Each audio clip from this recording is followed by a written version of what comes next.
Hi everyone, I'm Sky Kimesis, and today we're talking about believing in your dreams no matter what. So, I've been really listening to a lot of different authors this week, and I got some really deep insights through listening to Lisa Nichols and also through listening to Rachel Hollis. And I was talking to my friends last night. It was my husband's birthday party last night, and they were talking about, and they've enrolled in one of the most and the best expensive business schools in the world, and they were saying how it was still so hard to keep your dreams in the presence of people who just want you to make money at any cost, and how there was still this huge divide between what people want to accomplish and the idea being that the bottom line is always how much money you can make quickly. And I think, particularly for a lot of people who want to create their dreams, dreams require financial maturity, emotional maturity, and spiritual maturity.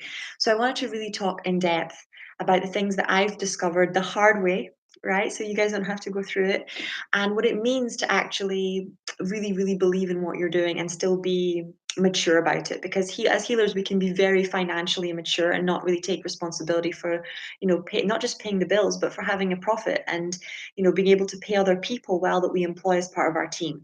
So let's have a quick look at this in depth. So the first thing that Rachel Hollis says it's in her book Girl Wash Your Face, if you haven't read that one, and she literally says nobody is going to believe in your dream as much as you do. Okay, and for me this was a very hard one, and especially when you go through the school system growing up, you are always asking people, do you like my drawing? Do you like my essay? And then the teacher grades your essay. So you really get conditioned to always ask other people, do they like your ideas? And then you decide whether your ideas are good or valid or worth pursuing or funding based on whether or not someone else thinks so. You look at Facebook, you look at Instagram, you look at the whole social media, and it's all like me, instead of realizing that you need to like it yourself first. If you like it, you will convince other people to like it. But when you come to them with uncertainty, even when they like it, I promise you it will not be enough. So it's really important for you to understand that nobody is going to care about your dream as much as you do.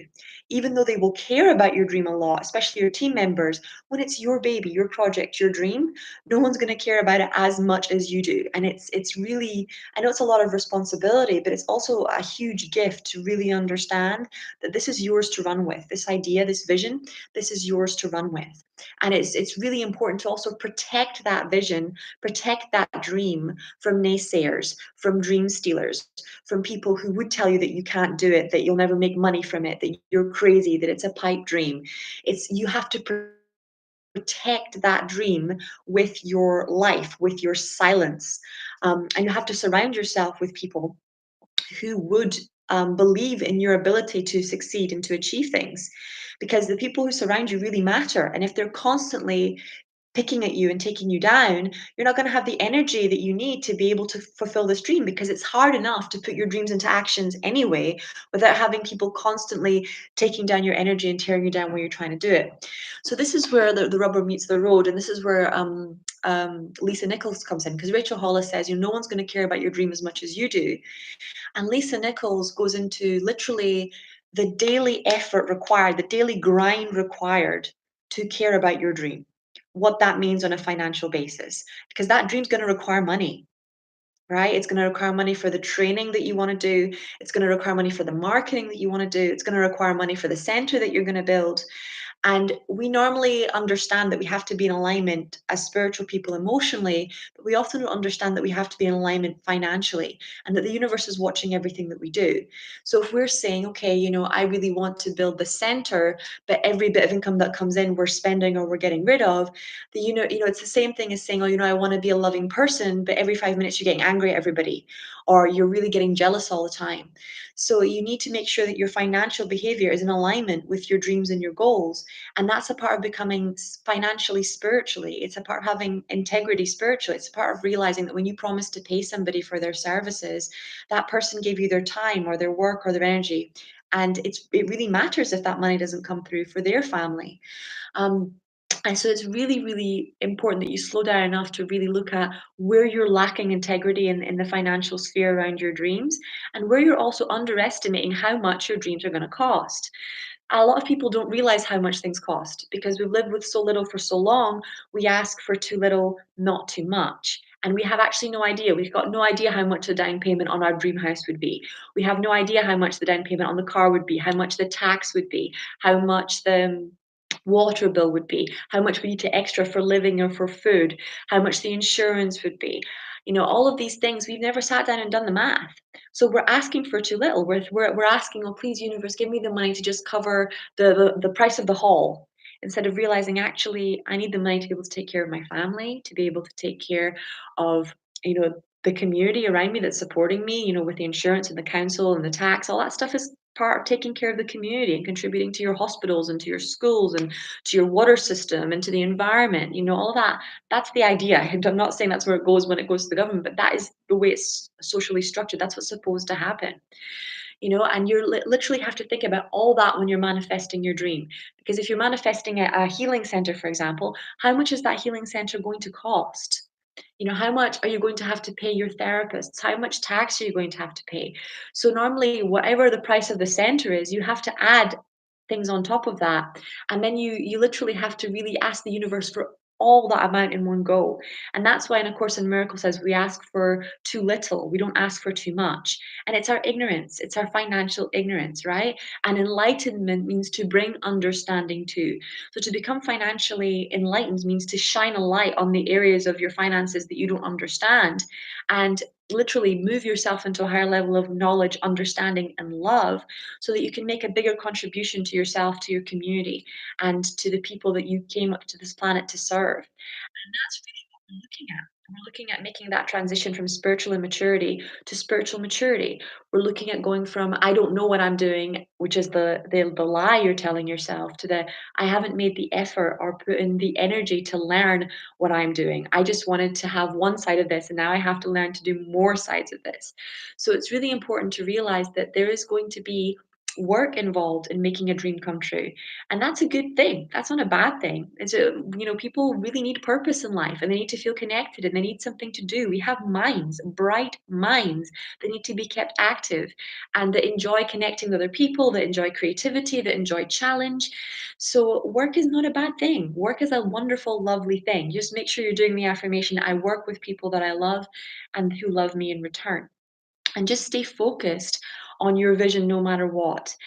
Going back to like the first point that we said, no one's going to care about that dream as much as you do. You have to carry that vision. If it's your vision, that means other people are going to come to you and say, I'm not sure about this. And you're going to have to go, I am 100% absolutely sure about this. It may not be today, it may not be tomorrow, it may not be next month, it may not be this year, but this dream is going to work. It's a bit like the way an embryo becomes a baby. It doesn't happen overnight, it happens over 9 months. And that's called the law of gestation in the universe. It's the same way that a seed becomes an oak tree. It happens over 20 years. I was reading a bit of the I Ching last night, and it literally said, unsustainable growth isn't, genuinely, it isn't, it's in the word, it's not sustainable. It's going to make, if a tree grows really rapidly, it's a weak tree that's going to fall down. You need to have a strong root system in place. Bamboo literally spends 5 years placing its root system down and then a year shooting up.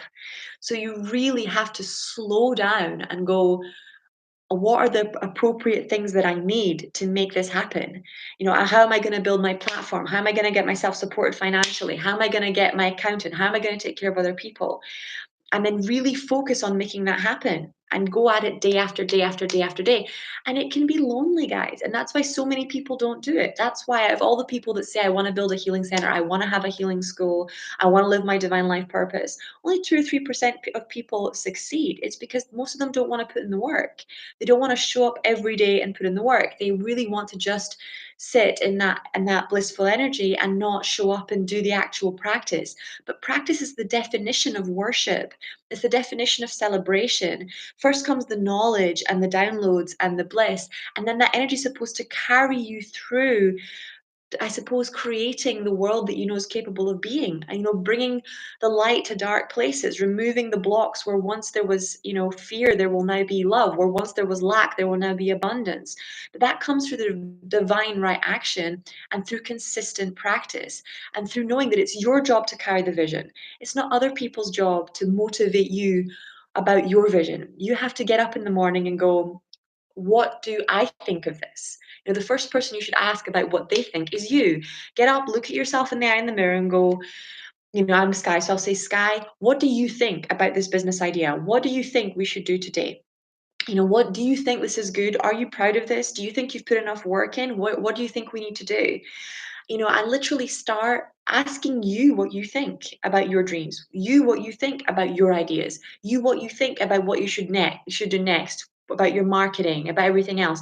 Because then before you go and ask someone else, you're clear about where you stand. When you go to speak to other people without knowing where you stand, then you're not only are you very easily swayed, but you're very easily swayed by the wrong people. It's really good to collaborate with other people, but it's not good to let other people do your thinking, your feeling for you, or you even build your self confidence for you. That's a different thing. So you really have to know, how do I feel about this idea? How do I feel about this dream? And then how am I going to carry this forward? It's a really important thing to ask yourself every day. What do I think? What do I want? What do I need? What do I think about my dream? And how to hold that in the highest and best way. Your dream is needed. Like, the world genuinely needs your dream. And we need more hospitals, we need more schools, we need the environment cleaned up, we need more spirituals, centers, like, churches which are open to the public to basically heal the soul of the countries in the world that's been so damaged by poverty and by war and by illness, and corruption. We have a spiritual sickness on this planet. There's so much that needs to be done, that we need to work together. You are the one with a dream, but you're not the only one with your dream.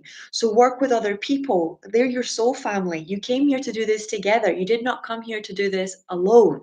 But start with, what do I think, before you move into what do you think of me? Move into, what do I think of me? What am I proud of myself today? Do I feel good about myself today? Have I been worthy of myself today? What do I forgive myself for today? What am I proud of myself for today? And what do I think of my own ideas?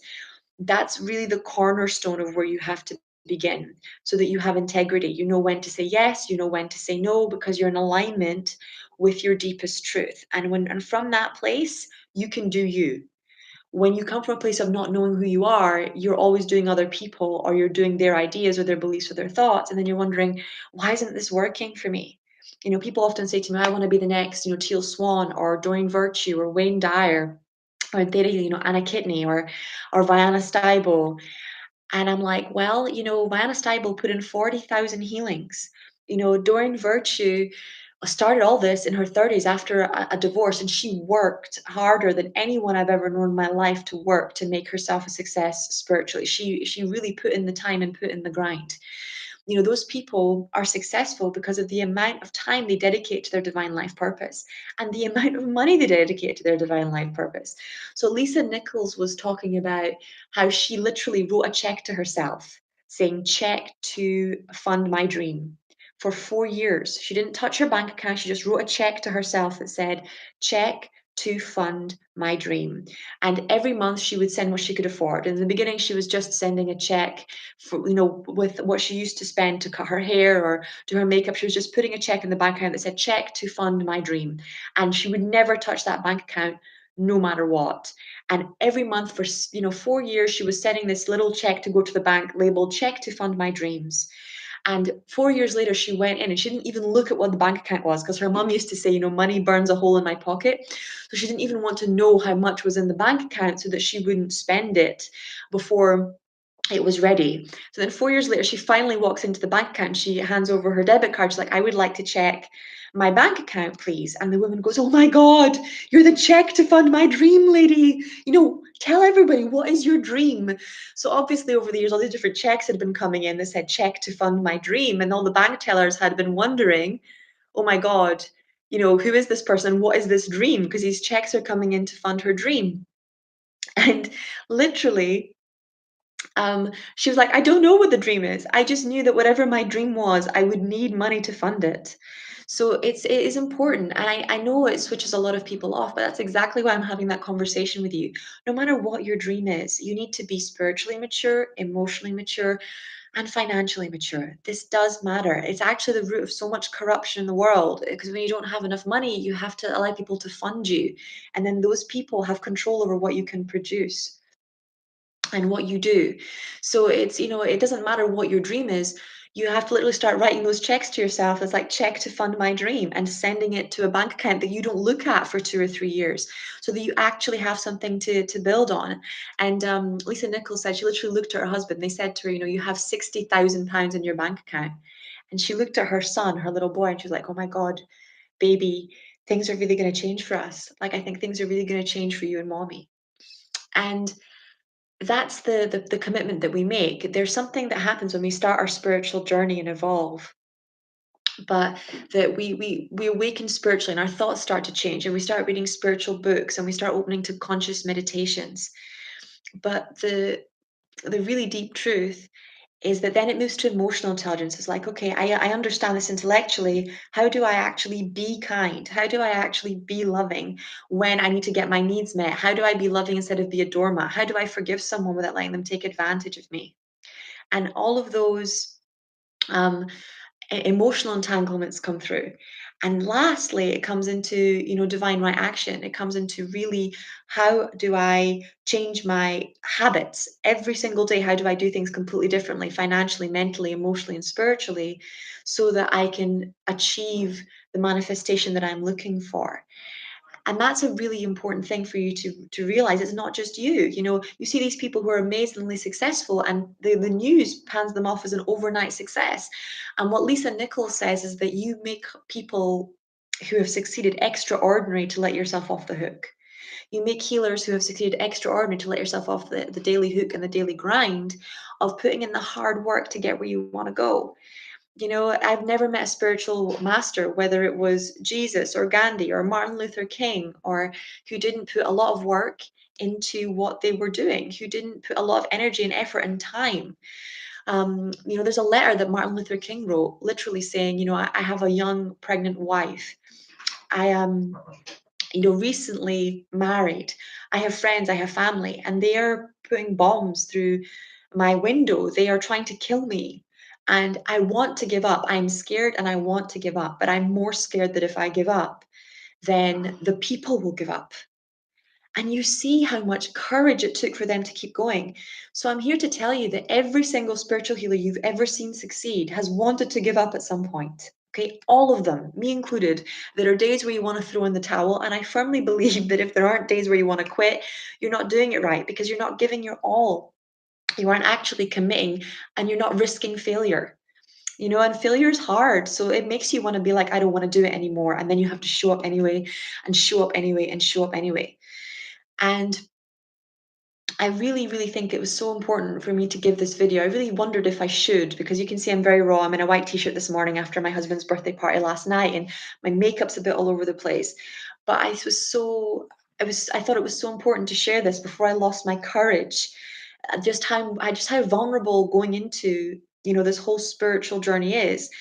And allowing other people to make it something else. We're like, no, it's an entrepreneurial journey. No, it's this. It's like, no, this is the spiritual journey of becoming the lights we're capable of being in the world. And business is not separate from that. Business is a part of that. Money cannot be the bottom line. And the reason is that's not sustainable. Money is and abundance is an important part of it, but abundance goes far beyond money. It goes towards the well-being of the society, the well-being of the whole. Just like, in the body, lack of pain is not a sign of well-being. It's just can be just a sign of suppression. So you really have to realize that everything is connected, and all of our businesses are an acts of service, acts of love. They're supposed to be constantly giving love and a connection to the community and receiving love back. And it's got to be more than money. It's not going to get you up in the morning if it's money. It's got to be your dream. It's got to be your passion. You have to have a clear vision, but you have to know you're carrying that vision. You have to know this is the reason why you're doing it. And that if you do give it your all, if you do decide to open your heart and completely fly, that this is literally going to make you feel pushed over the edge some days. You're literally going to stand on the edge and you're going to have to leap. And a lot of people, they stand at the edge of their awakening or the edge of their transformation, and they never jump. They never jump because just the wind is enough to make them feel like they've accomplished something. But they'll never actually leap. They'll never give themselves fully to God or to the universe to take care of. And they'll wonder why things aren't shifting or things aren't moving. You can't grow and stay the same. You can't become who you're supposed to be and take the person you were with you. You have to let go of the past to become who you're supposed to be. And that's a really important thing for you to realize, that your future self is not who you are, and that this part of you is going to have to die so that a new part of you is born inside that future. And that's okay.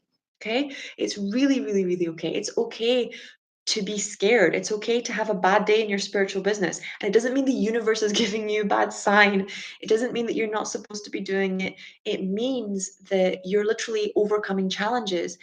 And I'm going to make a video on spiritual resilience, but I really wanted to share with you it just completely raw, right? Just completely raw, which is, guys, you're amazing. You've survived tons of emotional abuse, tons of cultural abuse, tons of financial abuse, lots of betrayal, and you're still standing. You are really, really strong.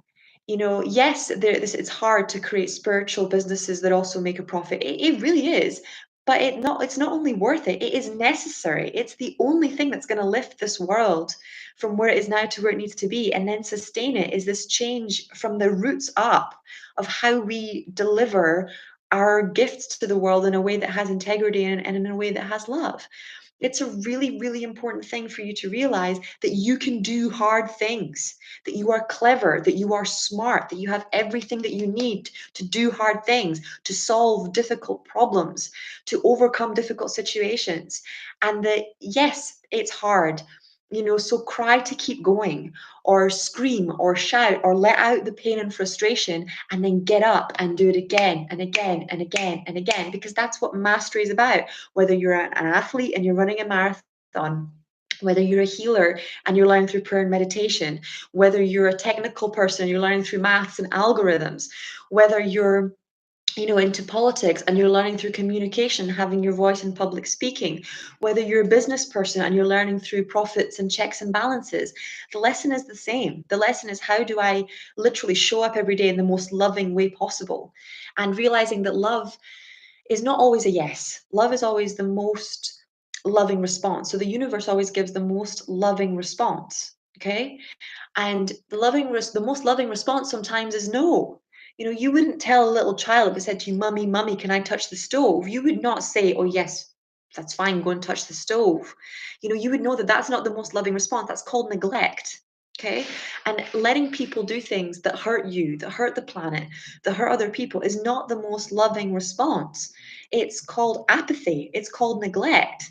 And it does have consequences, severe consequences for you, for the world, and for the people that you love.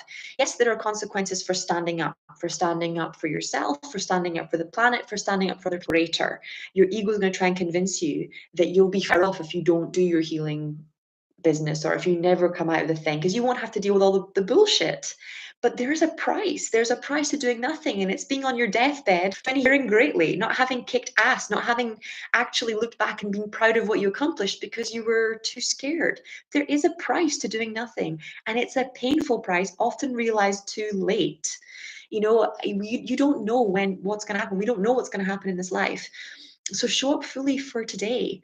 Show up fully for your dreams now. Really wake up to the fullness of your potential. Okay, so while saying I think I have to work on my conference to step up. Yeah, it's the practical steps, it's the little things, it's the bureaucracy, it's the admin, it's the taxes, it's the marketing, it's the advertising, it's the things that most people are going to be like, that's not worth doing. But those are the things that contribute to your society and your culture, that make people take you seriously, and that make you visible. If your clients aren't how do I say, if your clients aren't psychic, how the hell are they going to find you and market yourself? They need to see you. And if you don't make money, how are you going to not just pay your own bills, but how are you going to lift other people?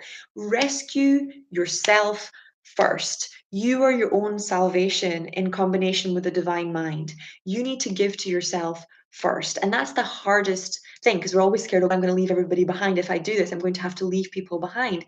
Yeah, you're going to have to leave them behind so that you can come back and give them something to lift people out of that situation. You're going to be worth more to them when you come back. Yes, you're going to have to risk their displeasure. You're going to have to risk their disapproval. You're going to have to risk them not liking you. But at the end of the day, if you don't risk people not liking you and you can't get over people not liking you, then not only are you being dishonest about what you truly want from your life, you're denying them the best version of yourself, and you're denying you the best version of yourself, and you're denying the world the best version of yourself. And Course in Miracles says that in any situation, what's missing is that what we will not give. If we're not giving our best selves, we don't give other people permission to be their best selves.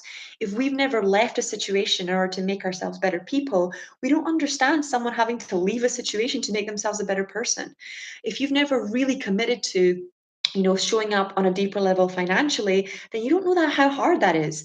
If you don't never committed to showing up on a deeper level in your relationship every day, then you don't actually understand the commitment and the hard work that it takes to do that. So you take it for granted. So, practicing gratitude and daily practice of what you choose to believe is a profound thing. Brené Brown has a quote in one of her books that says, integrity is doing what's right over what's fun, fast, or easy. It's choosing to act on your principles instead of just professing them. And I really believe that's what love is. Love is choosing to do what's right and what's true over what's fast, fun, or easy sometimes. Because what looks fast, fun, or easy is often the thing that will pull your heart out of your chest and leave you betrayed. It looks like it's going to be good for you, but actually it's like the donut, right? You see a donut and you're like, oh my God, I really want the donut, or I really want to eat that piece of cake, but literally full of preservatives, full of nasty crap, literally going to poison your body, is going to make you diabetic and overweight and cause problems. Same things with hot dogs and burgers and buns and you're like, that thing looked good, but actually it wasn't good. All that glitters is not gold. And that's what you're shifting into, is that literally being aware that a lot of things that look like they're good for you aren't good for you, and doing what's right over what's fun, fast, or easy isn't a punishment. Doing what's right over what's fun, fast, or easy is what brings you true joy and happiness instead of a superficial dopamine rush or an addiction. you know Virtues are addictive. They are their own reward for a reason. They give you long-term sustainable happiness and joy. But you guys are spiritual masters.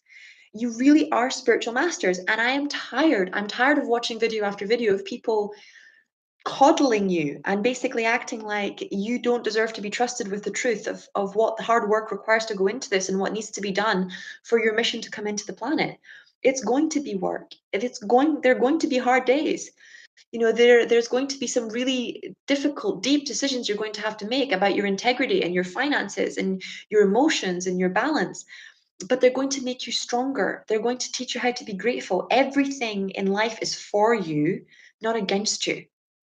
And it's really important that you remember that your dreams matter and that you have to believe in them more than everybody else.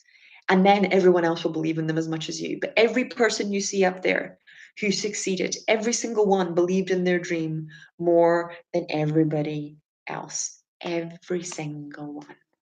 Okay, so you need to start practicing getting up in the morning going, okay, what do I think of my dream? I really love it. I think it's brilliant. I think I can make it with this. This is how I want to do it. This is what I think I can do. Then what am I going to do to make it successful? And then you have to do the work, because the knowing what you want to do is like I said, you stepped up to the edge and you felt the breeze on your face and it felt good and it felt refreshing. But then the leap is doing the work and showing up on a daily basis and writing those checks to fund your dream. Okay. And literally making sure that you have what you need so that you're not constantly going, I stop and start, stop and start, stop and start, stop and start. It's the same thing if you want to go to university, you need to pay for your tuition. If you want to have a car, you need to pay the car payment. So that financial alignment has to come. The same thing with your spiritual growth and your understanding. But it's really important for you to understand that your dream is yours and it's your job to drive it, and that you are your own rescue. You can rely on yourself. You can do this. And what you need to bring to this planet matters. Your vision matters. Your dream matters. And it's really, really important. Like, not a little important, profoundly important. It's going to fail, literally change the face of the planet. But it's going to come out like me. The first time you try to do something new, it's going to be raw and jumbled and not perfect. And you're going to be trying to figure out what you're doing and how you're doing it and what you want to say and exactly how you want to say it. But there's a reason I put up these videos and I leave them up here raw as they are. And it's because I want you to see the rawness. And when I really explode, which is going to happen, I want you to be like, oh, she did go through that stage. That, she isn't, perfect and sunshine and rainbows. She's honest, with us about the hard days and stuff too. She's not hiding how much hard work this is. She's not pretending that it just happened overnight. And I really feel that that authenticity is part of what the spiritual community, particularly in spirituality, requires on a very deep level. Really deep and honest, vulnerable conversations, no matter what judgment we get about finances, sexuality, relationships, intimacy, friendships, spiritual corruption, financial corruption. And we can't have those without being willing to, kind of be under people's scrutiny or judgment or naysaying. So I'm willing to be open to that if it means that this conversation is going on inside your heart and inside your mind, and that you can push through your difficulties and find the will to keep going when otherwise you would have decided to give up, or that you weren't good enough, or that you weren't ready. You decide that you're ready. You decide that no matter what, you're going to do your dream. You decide that you're going to make it work, and you put in the time and the energy and the effort to make sure that it happens. So I hope you enjoyed this video. If you did, please don't forget to press the like button below. I'm streaming 2 or 3 videos every week, so you're welcome to click subscribe if you'd like to see more videos. It's been a pleasure spending this half an hour with you, especially this early on a Saturday morning. I love you all very much. And I'm sorry if, I was kind of hard hitting and intense today, but I was just feeling very honest and raw. I love you. Have a good Saturday. Bye.